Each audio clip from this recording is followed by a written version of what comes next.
അതിന്റെ മേലെയാണ് മുറത്ത്.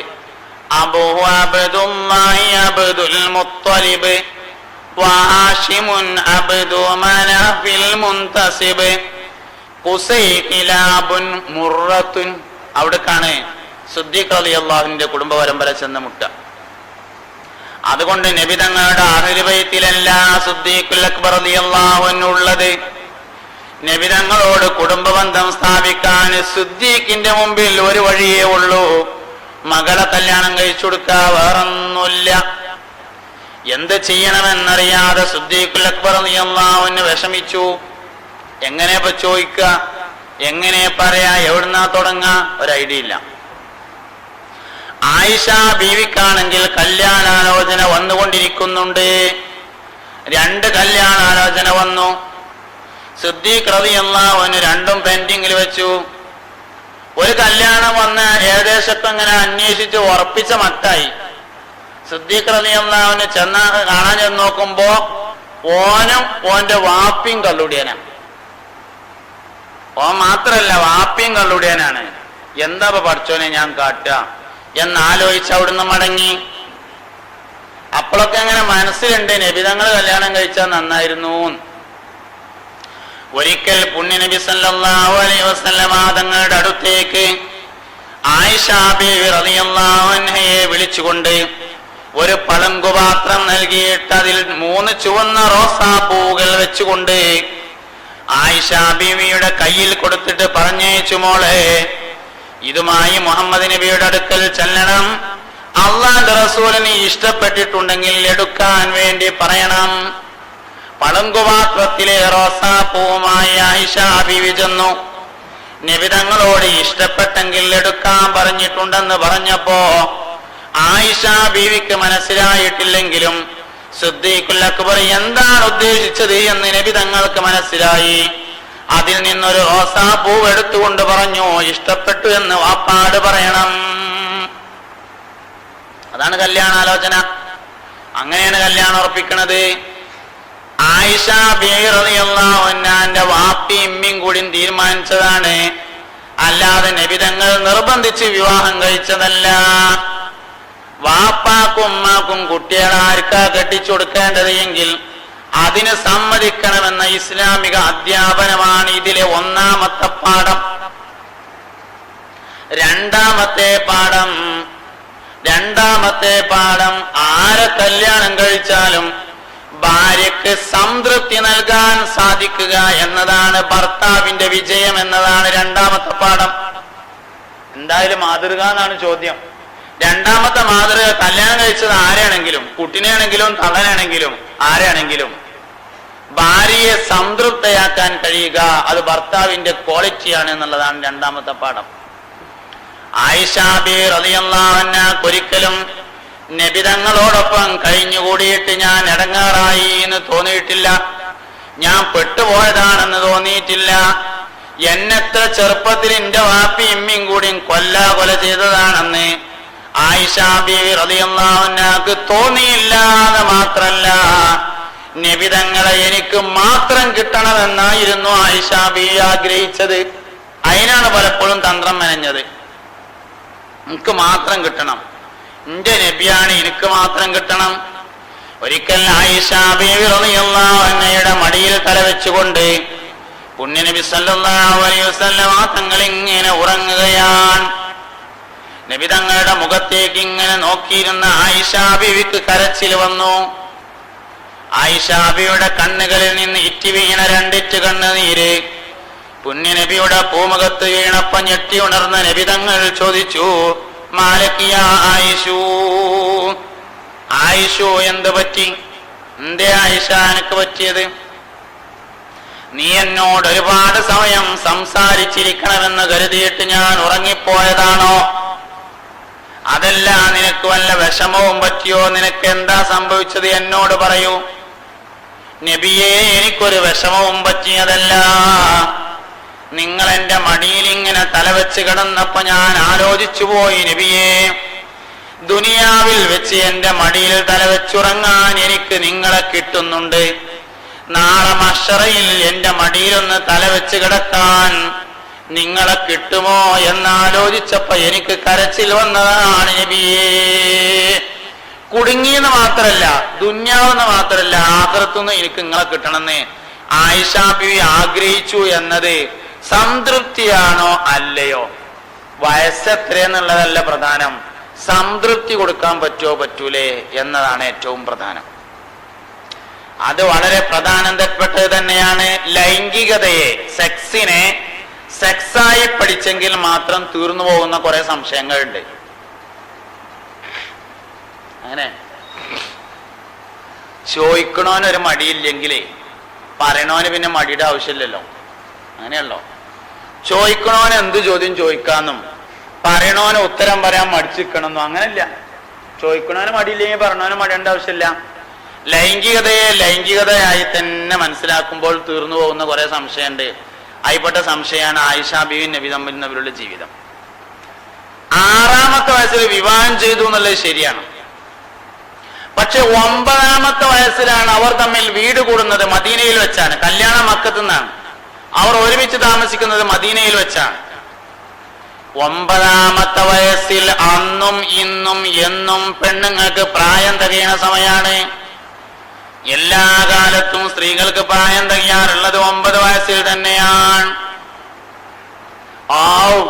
9 വയസ്സിലൊക്കെ പിന്നെ ഒരു ഭാര്യയും ഭർത്താവ് ഒരുമിച്ച് ജീവിച്ചിട്ട് എന്തേലും ആയാ പിന്നെ എന്താ കാട്ടുക? ഒന്നും ആയിട്ടില്ല, അത് വേറെ കാര്യം. അല്ല, വിമർശകന്മാര് പറഞ്ഞു കേട്ടാൽ 18 കൊല്ലാണ് നബി ആയിഷ ബീവി ഒരുമിച്ച് താമസിച്ചത്. കൊല്ലത്തിന് ഓരോ കുട്ടിനെ കൂട്ടിയാൽ 18 കുട്ടി വേണമല്ലോ. അല്ല, വിമർശകന്മാര് പറഞ്ഞ ആവശ്യത്തിനാണെങ്കിൽ ഒരു കൊല്ലത്തിന്റെ ഒരു കുട്ടി വീതം 18 കുട്ടി വേണ്ടേ? 18 കൊല്ലം ഒരുമിച്ച് താമസിച്ചല്ലോ. വേണ്ട, 2 കൊല്ലത്തിന് കൂട്ടിക്കോളി, എന്നാലും 9 എണ്ണം വേണ്ടേ? ഒറ്റൊന്നു പോലും ഉണ്ടായിട്ടില്ല എന്നുള്ളതാണ് പുണ്യനബി സല്ലല്ലാഹു അലൈഹി വസല്ലമയും ആയിഷ ബീവിയും തമ്മിലുള്ള ജീവിതത്തിൽ. പിന്നെ എന്തുണ്ടായി എന്നാണ് നമ്മൾ പഠിക്കേണ്ടത്. എന്തേണ്ടായി എന്നാ പഠിക്കേണ്ടത്? നിങ്ങൾ കേട്ടുക്കണമെന്നറിയില്ല, ഓഷോ രജനീഷിനെ കുറിച്ച്. ലൈംഗികതയുടെ ഏറ്റവും പ്രധാനപ്പെട്ട ഒരു ആചാര്യനാണ് ഓഷോ രജനീഷ് എന്ന് പറയുന്ന ആള്. ലൈംഗികതയെ കുറിച്ച് ഏറ്റവും വലിയ പ്രബന്ധങ്ങളും പ്രഭാഷണങ്ങളൊക്കെ നടത്തിയ ആളാണ് ഓഷോ രജനീഷ്. ഓഷോ രജനീഷിന് ഒരു പുസ്തകമുണ്ട്. അദ്ദേഹത്തിന്റെ പുസ്തകങ്ങൾക്ക് ഇംഗ്ലീഷാണ്, മലയാള പരിഭാഷ ഉണ്ട്. ലൈംഗികതയിൽ നിന്ന് അതിബോധത്തിലേക്ക് എന്ന് പറഞ്ഞൊരു പുസ്തകം. 2007 എഡിഷൻ, പേജ് നമ്പർ 33 ഇങ്ങനെ ഒരു കാര്യം പറയുന്നുണ്ട്. എന്താ കാര്യം വെച്ചാല്, ലൈംഗികതയിലൂടെ ഒരാൾക്ക് ലഭിക്കുന്ന സുഖത്തിന് ആനന്ദം എന്നാണ് പറയാ. ആനന്ദം എന്നാണ് പറയാ. ധ്യാനത്തിലൂടെ ഒരു മനുഷ്യൻ നേടുന്നത് ഭാര്യ ഭർത്താക്കന്മാർ മൈഥുനത്തിന്റെ സമാപ്തിയിൽ നേടുന്ന അതേ ആനന്ദം തന്നെയാണ്. ഒന്നുകൂടി ശ്രദ്ധിക്ക്. ധ്യാനത്തിലൂടെ ഒരു മനുഷ്യൻ നേടുന്നത് ഇണകൾ ലൈംഗികതയുടെ മൈഥുനത്തിന്റെ പരിസമാപ്തിയിൽ നേടുന്ന അതേ ആനന്ദം തന്നെയാണ്. ആകയാൽ വിഷയാനന്ദവും ബ്രഹ്മാനന്ദവും സഹോദരത്തിന്റെ ഇൽമിലൂടെ ഒരു മനുഷ്യന് ലഭിക്കുന്ന രസവും ഭാര്യ ഭർത്താക്കന്മാരുടെ മൈഥുനത്തിന്റെ പരിസമാപ്തിയിൽ ഉണ്ടാകുന്ന രസവും ജ്യേഷ്ഠനും അനുജനുമാകുന്നു എന്ന് ഇന്നത്തെ ഏറ്റവും വലിയ സെക്സിന്റെ ആചാര്യനായ ഓഷോ രജനീഷിന്റെ ലൈംഗികതയിൽ നിന്ന് അതിബോധത്തിലേക്ക് എന്ന പുസ്തകത്തിന്റെ പേജ് 33 2007 എഡിഷനിലുണ്ട്. എന്തേ പറഞ്ഞു? 2210 ഹദീസുകളാണ് പുണ്യനബി സല്ലല്ലാഹു അലൈഹി വസല്ലമ തങ്ങളിൽ നിന്ന് ആയിഷ ബീവി ഉദ്ധരിച്ചത്. ആയിഷ ബീവി റളിയല്ലാഹു അൻഹ നബി തങ്ങളിൽ നിന്ന് റിപ്പോർട്ട് ചെയ്തത് 2210 ഹദീസുകളാണ്. അതിലധികവും പഠിക്കാൻ പ്രയാസമുള്ള ആത്മാവിനെ കുറിച്ചും റൂഹിനെ കുറിച്ചും പരലോകത്തെ കുറിച്ചുമുള്ള വിവരങ്ങളായിരുന്നു. വിജ്ഞാനത്തിൽ ഒരു രസമില്ല എന്ന് വന്നാൽ ആയിഷ ബീവി നബിതങ്ങൾ ഉണ്ടായത് ബാലപീഡനാണ് എന്ന് വരും. നബിതങ്ങളിൽ നിന്ന് ആയിഷ ബീവി അനുഭവിക്കേണ്ടതെന്തോ അതനുഭവിച്ചിട്ടുണ്ട്. ആനന്ദമാണ് ഒരു ഭർത്താവിൽ നിന്ന് ഒരു സ്ത്രീ അനുഭവിക്കേണ്ടതെങ്കിൽ ആയിഷ ബീവി റളിയല്ലാഹു അൻഹ നബി തങ്ങളിൽ നിന്ന് വേണ്ടുവോളം ആനന്ദം അനുഭവിച്ചിട്ടുണ്ട്. എനിക്ക് ദുനിയാവും കഴിഞ്ഞ് നാളെ ആഖിറത്തിലും ഇത് കിട്ടണമേ എന്ന് സയ്യിദത്തുന ആയിഷ റളിയല്ലാഹു അൻഹ ആഗ്രഹിക്കുകയും ചെയ്തിട്ടുണ്ട്. ഒരിക്കൽ നബിയും ഭാര്യമാരും തമ്മിൽ ചെലവിന് കൊടുക്കുന്ന വിഷയത്തിൽ ഒരു തർക്കമുണ്ടായി. ഞങ്ങൾക്ക് കിട്ടുന്ന ചെലവ് പോരാ എന്നൊരു തർക്കം. അപ്പൊ ആ തർക്കം കേട്ടിട്ട് സിദ്ദീഖ് റളിയല്ലാഹുവിന്റെ കാര്യം വന്നു, ഉമർ റളിയല്ലാഹുവിന് ഇടപെട്ടു. അങ്ങനെയൊക്കെ മസ്ലഹത്തൊക്കെ പറഞ്ഞ സമയത്ത് നബി തങ്ങൾ ചോദിച്ചു, ആദ്യം ആയിഷ ബീവിനോട് ചോദിച്ചേ, എൻ്റെ അടുത്ത് ഇതേ ഉള്ളൂ, എൻ്റെ അടുത്ത് ഇപ്പൊ ഞാനീ തരുന്ന അതേ ഉള്ളൂ, ഇതിന് സംതൃപ്തരായി നിന്ന് അള്ളാഹുവിനെയും റസൂലിനെയും ആണോ നിങ്ങൾ തിരഞ്ഞെടുക്കുന്നത്? അല്ല, ഞാൻ നിങ്ങളെ ഒഴിവാക്കി തരാം, നിങ്ങൾക്ക് പോയിട്ട് വേറെ കല്യാണം കഴിച്ച് ജീവിക്കാണോ വേണ്ടത്? ആദ്യം ആയിഷ ബീവി റളിയല്ലാഹു അൻഹയോട് ചോദിച്ചപ്പോ ആയിഷ ബീവി പറഞ്ഞു, ഞാൻ എന്തായാലും പോണും ചെയ്യാറും. അല്ല, സംതൃപ്തി ഇല്ലെങ്കിൽ ഞാൻ ആദ്യം പോകാന്ന് പറയില്ലേ, കാരണം ചെറിയ വയസ്സല്ലേ ആയിട്ടുള്ളൂ. പിന്നെ ഇന്നത്തെ പോലെയല്ല, അന്ന് വേറൊരു കല്യാണം എന്നുള്ളത് വളരെ നിഷ്പ്രയാസാണ്, പെട്ടെന്ന് സാധ്യമാകുന്ന കാര്യമാണ്. പോയിക്കൂടായിരുന്നോ? ഈ സംഭവം നമ്മളിങ്ങനെ പഠിക്കുമ്പോൾ മനസ്സിലാവുന്ന ഒരു കാര്യം, വാസ്തവത്തിൽ ഈ വിവാദം ആയിഷ ബീവി ഉണ്ടാക്കിയതാണ്. ഈ വിവാദം ആയിഷ ബീവി ഉണ്ടാക്കിയതായിരുന്നു. എന്തിന്? ഞാൻ ഏതായാലും പോകൂല, വേറുള്ളവരൊക്കെ ഈ പേരിലാണ് പോകുകയാണെങ്കിൽ എനിക്ക് ഒറ്റക്കാക്കാലോ. ആയിഷ ബീവിക്ക് അസംതൃപ്തി അല്ല ഉണ്ടായത്, മറ്റുള്ളവരോടും കൂടി എനിക്ക് കിട്ടണമെന്ന ആഗ്രഹമാണ് ഉണ്ടായത്. മുഹമ്മദ് നബി സല്ലല്ലാഹു അലൈഹി വസല്ലം തങ്ങൾ എന്ന അമ്പത്തികാരന്റെ ഒപ്പം താമസിച്ചിട്ട് ആയിഷ ബീവിക്ക് ഒരു ഇടങ്ങേറുമില്ല, നമുക്ക് വലിയ ഇടങ്ങേറാ. ഓ, അത് ശരിയായില്ല എന്നാണ്. അത് 9 വയസ്സുള്ള ആയിഷ ബീവി 55 വയസ്സുള്ള നബി തങ്ങളൊപ്പം അല്ലോ, അത് ഭയങ്കര ഇടങ്ങേറാക്കൽ തന്നെ ആയി എന്ന് നമ്മൾ പറയാം. ആയിഷ ബീവിക്ക് അങ്ങനെ അഭിപ്രായം ഉണ്ടായിട്ടില്ല. വേറുള്ളവരും കൂടി തെറ്റിപ്പോയിട്ട് ആ ദിവസം കൂടി എനിക്ക് കിട്ടിയെങ്കിൽ എന്നാണ് സയ്യിദത്തുന ആയിഷ റളിയല്ലാഹു അൻഹ യഥാർത്ഥത്തിൽ ആഗ്രഹിച്ചിട്ടുള്ളത് എന്ന് കാണാൻ പറ്റും. അങ്ങനെയാണ് ആയിഷ ബീവി റളിയല്ലാഹു അൻഹയും നബി തങ്ങളും തമ്മിൽ ജീവിച്ചു. സിദ്ദീഖുൽ അക്ബർ റളിയല്ലാഹു അൻഹുവിന്റെ ആഗ്രഹമായിരുന്നു അത്. വിമർശകന്മാരിങ്ങനെ കുറേ കാര്യങ്ങൾ പറയും, ഒക്കെ കൂടി ഇപ്പൊ നമ്മൾ മറുപടി പറഞ്ഞിട്ട് കാര്യമൊന്നുമില്ല. ഫാത്തിമ ബീവിനെ വിവാഹാലോചന നടത്തിയപ്പോ 18ാമത്തെ വയസ്സിലാണ് ഫാത്തിമ ബീവിനെ കല്യാണം കഴിക്കുന്നത്. ആദ്യമായിട്ട് അലി റളിയല്ലാഹു അൻഹു വിവാഹം കഴിക്കുന്നത്. ഫാത്തിമ ബീവിയെ വിവാഹാലോചന നടത്തിയപ്പോ നബി തങ്ങൾ പറഞ്ഞു, ഓക്ക് പ്രായമായിട്ടില്ല. അപ്പൊ മോളെ കെട്ടിക്കാൻ പ്രായമായിട്ടില്ല എന്നും മൂപ്പർക്ക് ആയിഷ ബീവിനെ 9ാമത്തെ വയസ്സിൽ 6ാമത്തെ വയസ്സിൽ കല്യാണം കഴിക്കായിരുന്നു. ഇതിലെന്താ തമ്മില്? എന്താ ഇപ്പൊ ഫാത്തിമക്കൊരു പ്രായം ആകായി, ആയിഷക്കൊരു പ്രായം ആകലും എന്നാണ് ചോദിക്കണവര്. ഭയങ്കര രസമുള്ള ചില ചോദ്യങ്ങളൊക്കെ ചോദിക്കേ, നമുക്കും തോന്നും ആ അങ്ങനെ ഉണ്ടോ, അങ്ങനെ ഉണ്ടെങ്കിൽ പിന്നെ ശരി തന്നെയാണ്. എന്തേ പറഞ്ഞാൽ അങ്ങനെയാണെങ്കിൽ മകളെ 6ാമത്തെ വയസ്സിൽ കെട്ടിച്ചു കൊടുത്തുവിടാന്നില്ലേ എന്ന് തോന്നും. ഈ പ്രായം ആയോ ആയില്ലേന്ന് ആരാ തീരുമാനിക്കണ്ടേ? പ്രായം ആയോ ആയില്ലേന്ന് തീരുമാനിക്കേണ്ടത് മാതാവും പിതാവുമാണ്. ആയിഷ ബീവിന്റെ ഉമ്മാക്കും വാപ്പാക്കും തോന്നി പ്രായമായിട്ടുണ്ട് എന്ന്, ഫാത്തിമ ബീവിന്റെ ഉമ്മാക്കും വാപ്പാക്കും തോന്നി പ്രായമായിട്ടില്ല.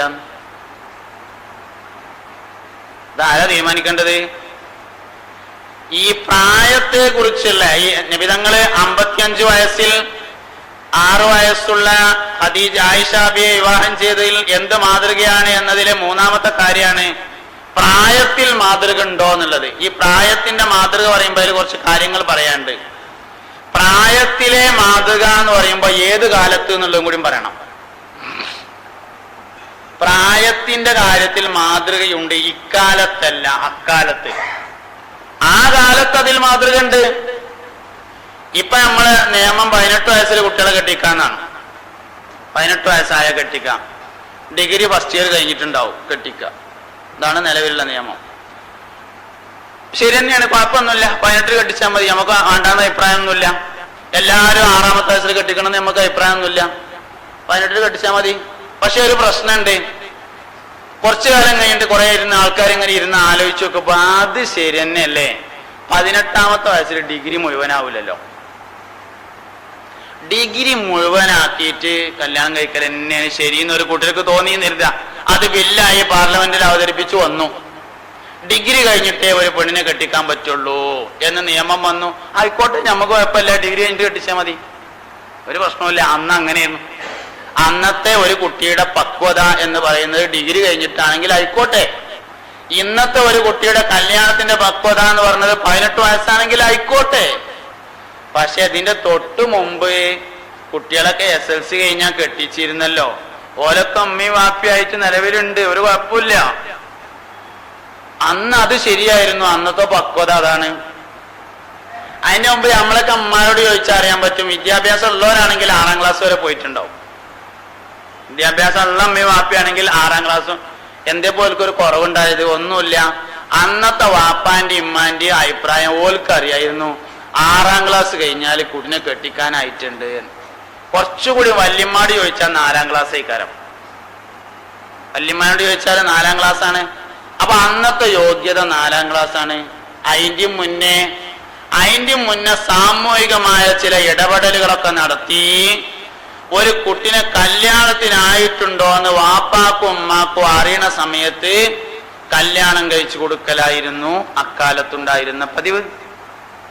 അതനുസരിച്ച് നിങ്ങൾ ആലോചിച്ച് നോക്കേണ്ട ഒരു രസം എന്താ വെച്ചാല്, 20ാം നൂറ്റാണ്ടിന് മുമ്പ് ആയിഷ ബീവി എന്ന 9 വയസ്സുകാരിയെ അല്ലെങ്കിൽ 6 വയസ്സുകാരിയെ മുഹമ്മദ് നബി സല്ലല്ലാഹു അലൈഹി വസല്ലം തങ്ങൾ വിവാഹം ചെയ്തത് പ്രായത്തിന്റെ അടിസ്ഥാനത്തിൽ ശരിയായിരുന്നില്ല എന്നാരും അഭിപ്രായപ്പെട്ടിട്ടില്ല. ഇല്ല, ഒരു ലേഖനോ ഒരു പ്രസംഗോ ഒരു അഭിപ്രായോ ജൂതന്മാരും അഭിപ്രായപ്പെട്ടിട്ടില്ല, ഓറിയന്റലിസ്റ്റുകളും അഭിപ്രായപ്പെട്ടിട്ടില്ല, ആരും അഭിപ്രായപ്പെട്ടിട്ടില്ല. 20ാം നൂറ്റാണ്ടിന് മുമ്പ് ആയിഷ ബീവിയെ നബി തങ്ങൾ വിവാഹം കഴിച്ചത് പ്രായത്തിന്റെ അടിസ്ഥാനത്തിൽ ശരിയായില്ല എന്നാരും അഭിപ്രായപ്പെട്ടിട്ടില്ല. അപ്പോഴോ ഈ പ്രായപ്രശ്നം 20ാം നൂറ്റാണ്ടിന് ശേഷം ഉണ്ടായതാണെന്ന് അർത്ഥം. ഇന്നത്തെ സാഹചര്യം വെച്ചിട്ട് അന്നത്തത് അളക്കുകയാണ്. ഒരു രസറിയങ്ങൾക്ക്, അബ്ദുള്ള എന്ന നബിന്റെ വാപ്പ ആമിന എന്ന നബി തങ്ങളുടെ അമ്മാനെ കല്യാണം കഴിക്കണ അന്ന് വല്ലിപ്പ അബ്ദുൽ മുത്തലിബിന്റെ ഒരു കല്യാണം അവിടെ നടക്കുന്നുണ്ട്. അതേ പെരയിൽ അന്ന് 2 കല്യാണം ഉണ്ട്. വല്ലിപ്പയായ അബ്ദുൽ മുത്തലിബിന്റെ കല്യാണം ഉണ്ടെന്ന്. 12 വയസ്സുകാരിയാണ് പുന്നമണവാട്ടി, 90 വയസ്സാണ് അബ്ദുൽ മുത്തലിബിന്. അന്നത്തെ സാമൂഹിക ക്രമത്തിൽ അതൊരു പ്രശ്നമല്ല. അന്നത്തെ സാമൂഹിക ക്രമത്തിൽ അതൊരു പ്രശ്നമായിരുന്നില്ല, ഒരു കാലത്തും പ്രശ്നമല്ല. ബൈബിൾ പരിചയപ്പെടുത്തുന്ന ജോസഫ് വിവാഹം കഴിക്കുന്ന സമയത്ത് 90 വയസ്സും ഭാര്യക്ക് 12 വയസ്സുമായിരുന്നു. കുഴപ്പമില്ല. എല്ലാ കാലഘട്ടത്തിലും ആ കാലഘട്ടത്തിനനുസരിച്ചാണ്. നിങ്ങൾ അറിയോ, നബി സല്ലല്ലാഹു അലൈഹി വസല്ലം തങ്ങൾ ആയിഷ ബീവിയെ വിവാഹാലോചന നടത്തുന്നതിന്റെ മുമ്പ് 2 വിവാഹാലോചന നടത്തിയിരുന്നു എന്ന് പറഞ്ഞാൽ എന്താ അതിന്റെ അർത്ഥം? 6-ലല്ല 5-ൽ തന്നെ കല്യാണം കഴിക്കുന്ന പതിവ് വന്നുണ്ട് എന്നാണ് അതിന്റെ അർത്ഥം. 6ാം വയസ്സിലാണ് നബി തങ്ങൾ അന്വേഷിക്കുന്നത്. അതിന് മുമ്പ് 2 വിവാഹാലോചന നടന്നിട്ടുണ്ട്. 6-ലല്ല 5-ൽ തന്നെ വിവാഹാലോചന നടത്തുകയും നിക്കാഹ് നടത്തുകയും ചെയ്യുന്ന പതിവ് അക്കാലത്തുണ്ടായിരുന്നു എന്നതിൽ നിന്ന് മനസ്സിലാക്കാൻ വേണ്ടി പറ്റും. അപ്പൊ ഇതിൽ ഏറ്റവും പ്രധാനപ്പെട്ടത് ഭാര്യക്ക് സംതൃപ്തി കൊടുക്കാൻ പറ്റുക എന്നുള്ളത് തന്നെയാണ്. അത് നബി തങ്ങളെ കൊണ്ട് പറ്റിയിട്ടുണ്ട്. ആയിഷ ബി റളിയല്ലാഹു അൻഹക്ക് അതിൽ യാതൊരു പരാതി ഉണ്ടായിട്ടില്ല. അപ്പൊ പിന്നെ അന്നേ കാലം മുതൽ മുനാഫിക്കുകളും ഓറിയന്റലിസ്റ്റുകളും നടത്തുന്ന ഒരു ദുഷ്പ്രചരണമുണ്ട്. സംതൃപ്തി ഇല്ലാത്തതുകൊണ്ടല്ലേ ആയിഷ വേറൊരാളൊപ്പം പോയത് എന്നാണ്. അങ്ങനെ ഒരു ചോദ്യം ഉണ്ട്. അതൊരു കെട്ടുകഥയാണ് യഥാർത്ഥത്തിൽ. അതായത് നബി സല്ലല്ലാഹു അലൈഹി വസല്ലം തങ്ങൾ യുദ്ധത്തിന് വേണ്ടി പോകുന്ന സമയത്ത് ഭാര്യമാരെ കൊണ്ടുപോകും. ഒരിക്കൽ യുദ്ധത്തിന് പോയപ്പോൾ ആയിഷ ബി റളിയല്ലാഹു അൻഹയെ കൊണ്ടുപോയി. യുദ്ധം കഴിഞ്ഞ് മടങ്ങി വന്ന് വഴിയിൽ താമസിക്കുന്ന സ്ഥലത്ത് നിന്ന് ആയിഷ ബി റളിയല്ലാഹു അൻഹ വഴിയിൽ ഒറ്റപ്പെടുകയും മലമൂത്ര വിസർജനത്തിന് വേണ്ടി പോയി തിരിച്ചു വന്നപ്പോഴേക്ക് യാത്രാ സംഘം പോയിരുന്നു. അവിടെ ഒറ്റപ്പെട്ടു. പിന്നണിയിൽ വരികയായിരുന്ന സഫ്വാൻ റളിയല്ലാഹു അൻഹു ആയിഷ ബീവിയെ കാണുകയും തന്റെ ഒട്ടകത്തെ മുട്ടുകുത്തിച്ച് ഒട്ടകക്കട്ടിലിൽ ആയിഷ ബീവിയെ കയറ്റിയിട്ട് ഒട്ടകത്തിന്റെ മൂക്കയർ പിടിച്ച് നടക്കുകയും ചെയ്തു. സഫ്വാൻ റളിയല്ലാഹു അൻഹു വളരെ സൂക്ഷ്മതയിലാണ് ആ കാര്യം കൈകാര്യം ചെയ്തത്. നമുക്കറിയാം, ഒട്ടകക്കട്ടിൽ എന്ന് പറഞ്ഞാൽ ഒട്ടകത്തിന്റെ മേലെ ഒരു തുണി ഇങ്ങനെ ഇട്ടിട്ട് രണ്ട് സൈഡിലും ഒരേ കട്ടിലാണ്. ഈ സൈഡിലും ഒരാൾക്ക് ഇരിക്കാം, ആ സൈഡിലും ഒരാൾക്ക് ഇരിക്കാം. ആയിഷ ബീവി റളിയല്ലാഹു അൻഹ ഒട്ടകക്കട്ടിലിന്റെ ഒരു സൈഡിൽ കയറി. യഥാർത്ഥത്തിൽ സഫ്വാൻ റളിയല്ലാഹു അൻഹുവിന് ഒട്ടകക്കട്ടിലിന്റെ മറ്റേ കട്ടിലിൽ കയറാമായിരുന്നു. ആയിഷ ബീവി കയറി സ്ഥിതിക്ക് ഞാൻ ഇനി വണ്ടിയിൽ കയറുന്നില്ല എന്ന് കരുതിയിട്ട് സഫ്വാൻ റളിയല്ലാഹു അൻഹു ഒട്ടകത്തിന്റെ കയറ് പിടിച്ച് നടക്കുക ചെയ്ത്. അത്രത്തോളം സൂക്ഷ്മത ആ മനുഷ്യൻ കാണിച്ചിട്ടുണ്ട്. എന്നാലും മുനാഫിക്കുകൾ പറഞ്ഞു, ഒന്നുമില്ലാതെ ഇപ്പൊ അങ്ങനെ ഉണ്ടാവില്ല. ആയിഷ ബീവിക്ക് മുഹമ്മദിന്റെ ഒപ്പം താമസിച്ചിട്ട് അത്ര സംതൃപ്തിയൊന്നും ഉണ്ടായില്ല, പ്രായമായ ആളല്ലേ, അതുകൊണ്ട് സഫ്വാൻ എന്ന ചെറുപ്പക്കാരനെ കണ്ടപ്പോ ഒപ്പം കൂടിയതാണ് എന്ന്. ഈ പ്രായത്തിന്റെ കാര്യത്തിലുള്ള വിവാദം അന്നില്ല. നബി തങ്ങളുടെ 9 വിവാഹം 11 വിവാഹത്തെ കുറിച്ചുള്ള അഭിപ്രായ വ്യത്യാസം അന്നില്ല. പക്ഷെ ഈ വിവാദം അന്ന് തന്നെ ഉണ്ടാക്കിയിട്ടുണ്ട്, ഈ ആക്ഷേപം അന്ന് തന്നെ ഉണ്ടാക്കിയിട്ടുണ്ട്. മുനാഫിക്കുകൾ രംഗത്ത് വന്നു. ആയിഷ ബീവി റളിയല്ലാഹു അൻഹയെ കുറിച്ച് പുരാതി പറഞ്ഞു പരത്തി. നബി തങ്ങളുടെ ചെവിയിലും ഈ വിവരമെത്തി. എന്താണ് സംഭവിച്ചതെന്നറിയാതെ പുണ്യനബി സല്ലല്ലാഹു അലൈഹി വസല്ലമ ജിബ്രീലിനെയും കാത്തിരുന്നു. ജിബ്രീൽ അലൈഹിസ്സലാം ദിവസങ്ങളോളം വന്നില്ല. 10-14 ദിവസമായിട്ടാണ് ജിബ്രീൽ അലൈഹിസ്സലാം വന്നത്. ജിബ്രീൽ വരാതിരുന്ന അത്രയും കാലം നബി സല്ലല്ലാഹു അലൈഹി വസല്ലമ തങ്ങൾ ആയിഷ ബീവിയുടെ അടുക്കൽ പോയില്ല. ജിബ്രീൽ വരട്ടെ എന്ന് കരുതി. ആയിഷ ബീവി റളിയല്ലാഹു അൻഹ പറയുകയാണ്, എനിക്കൊരു വളർത്തുപൂച്ചയുണ്ടായിരുന്നു. ഞാൻ തന്നെ ഭക്ഷണം കൊടുക്കുന്ന, വെള്ളം കൊടുക്കുന്ന, ചിലപ്പോഴെല്ലാം എന്റെ ബെഡിൽ കയറി എന്നോടൊപ്പം കിടന്നുറങ്ങുന്ന ഒരു പൂച്ചയുണ്ടായിരുന്നു. അള്ളാന്റെ റസൂൽ എന്നോട് മിണ്ടാതിരുന്ന അത്രയും സമയം എന്റെ പൂച്ച എന്റെ അടുക്കൽ വന്നില്ല എന്ന് സയ്യിദത്തുന ആയിഷ. വളർത്തുപൂച്ച പോലും അടുത്തു വരാതെ ആയിഷ ബീവിയെ പ്രതിസന്ധിയിലാക്കുന്ന സംഭവം അക്കാലത്തുണ്ടായി. അവസാനം ജിബ്രീൽ അലൈഹിസ്സലാം വരികയും ആയിഷ ബീവി റളിയല്ലാഹു അൻഹ ഇതിൽ നിരപരാധിയാണെന്നറിയിക്കുന്ന ആയത്തിറങ്ങുകയും സൂറത്തുൻ നൂറിന്റെ ആദ്യ ഭാഗം ഇറങ്ങിയപ്പോ നബി സല്ലല്ലാഹു അലൈഹി വസല്ലമ തങ്ങൾ ആയിഷ ബീവിയുടെ അടുക്കൽ ചെല്ലുകയും ചെയ്തു. ഇതിനെ ശത്രുക്കൾ മോശമായി അക്കാലത്ത് തന്നെ പറഞ്ഞിരുന്നു. അത് പിന്നീടും ഏറ്റു പറയാറുണ്ട് പലരും. അതൊരു ആക്ഷേപമാണ്, ഒരു സംഭവമല്ല, ഒരു ചരിത്രമല്ല, ഒരു സംഭവമല്ല, ഒരു ആരോപണമാണ്. ആർക്ക് ആരെ പറ്റി എന്ത് ആരോപണം നടത്താം, ഒരു കുഴപ്പമില്ലല്ലോ. ആർക്ക് ആരെ പറ്റി എന്ത് ആരോപണവും നടത്താവുന്നതാണ്. അങ്ങനെ ആയിഷ ബീവി റളിയല്ലാഹു അൻഹയെ കുറിച്ച് നടത്തിയ ഒരു ആരോപണം മാത്രമായിരുന്നു യഥാർത്ഥത്തിൽ അത്. വസ്തുതകൾക്ക് അതൊരിക്കലും നിരക്കുമായിരുന്നില്ല എന്നാണ് നമ്മൾ മനസ്സിലാക്കേണ്ടത്. വളരെ സംതൃപ്തിയോടുകൂടി ഹബീബുന റസൂലുള്ളാഹി സ്വല്ലല്ലാഹു അലൈഹി വസല്ലമയും ആയിഷ ബീവി റളിയല്ലാഹു അൻഹയും തമ്മിലുള്ള ജീവിതം മുന്നോട്ട് പോയി. നബിയും ആയിഷ ബീവിയും തമ്മിലുള്ള ജീവിതം ഒരു സാധാരണ ജീവിതമല്ലാന്ന് മറ്റു ഭാര്യമാർക്കറിയാമായിരുന്നു. അവർക്ക് അനുവദിക്കപ്പെട്ട ദിവസം നബി തങ്ങളോട്, നബിയെ നിങ്ങൾ ആയിഷാന്റെ അടുത്തേക്ക് പോയിക്കോളി എന്ന് പറയാറുണ്ടായിരുന്നു എന്നാണ് ചരിത്രത്തിൽ കാണാവുന്നത്. അള്ളാന്റെ റസൂലിന്റെ ജീവിതത്തിൽ നബി തങ്ങൾ വിവാഹം കഴിച്ച ഏക കന്യകയാണ് സയ്യിദത്തുന ആയിഷത്തു സിദ്ദീഖ റളിയല്ലാഹു അൻഹ. ഏക കന്യകയാണ്. ആയിഷ ബീവി വിവാഹം കഴിഞ്ഞതിന് ശേഷം നബി സല്ലല്ലാഹു അലൈഹി വസല്ലമ തങ്ങൾ വിവാഹം ചെയ്തതാണ് സൗദ ബീവി റളിയല്ലാഹു അൻഹയെ.